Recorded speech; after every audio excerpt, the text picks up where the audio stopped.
نحن الآن في الساحل السوري، هنا حاجز لقوى الأمن والشرطة العسكرية تقوم بتأمين هذه المنطقة. هنا مدينة جبلة، عناصر عمال النظافة يقومون بإزالة الركام وما خلفته الاشتباكات التي حصلت هنا في المدينة كما تشاهدون، وهنا أهالي يعاودون تأهيل هذه الكازية.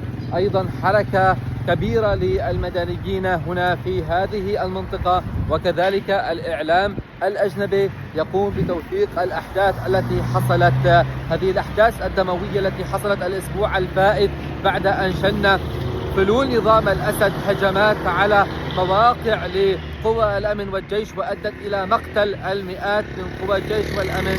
بعدها تمكن الشعب السوري من إفشال الانقلاب الذي قاده مجموعات طائفية. تمكن شباب سوريا من إفشال عودة نظام البراميل المتفجرة إلى منطقة الساحل وتمكنهم من المنطقة. هنا الساحل السوري كما يقول الأهالي بمختلف طوائفهم أنه لكل السوريين، لكل الشعب السوري، ليس حكر على طائفة لوحدها. هنا تجتمع كل الطوائف السورية لتعيش بأمن وأمان في ظل وجود وانتشار قوى الأمن. حصلت انتهاكات أيضا بحق مدنيين، توعدت قوى الأمن بمحاسبة منفذي هذه الانتهاكات، وبالفعل الشرطة العسكرية تمكنت من القبض على عدد من منفذي هذه الانتهاكات، والأمن والشرطة قاموا بإعادة الكثير من المسروقات التي تم سرقتها في هذه المنطقة، أعادوها إلى أهلها وأصحابها، والآن يؤمنون هذه المنطقة.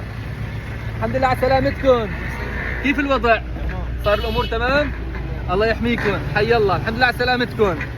ما شاء الله الناس يعني مثل ما انتم شايفين رجعوا مبسوطين، وان شاء الله الحياه جميله للساحل السوري ولكل مناطق سوريا. يا رب يا رب يرجع الامن والامان لكل مناطقنا وبلادنا. وبالفعل مثل ما قالت قوى الامن والجيش انهم راح يتمكنوا من صيد كل فلول نظام الاسد، هي فلول الارهابي يلي حاولت ترجع تعمل فوضى في المنطقة بعد هدوء استمر 3 شهور من تحرير سوريا. كان الوضع كثير حلو وجميل في منطقة الساحل، لأنه الإرهابيين أبوا وساءوا أنه يكون في أمن وأمان على أهلنا وناسنا هون.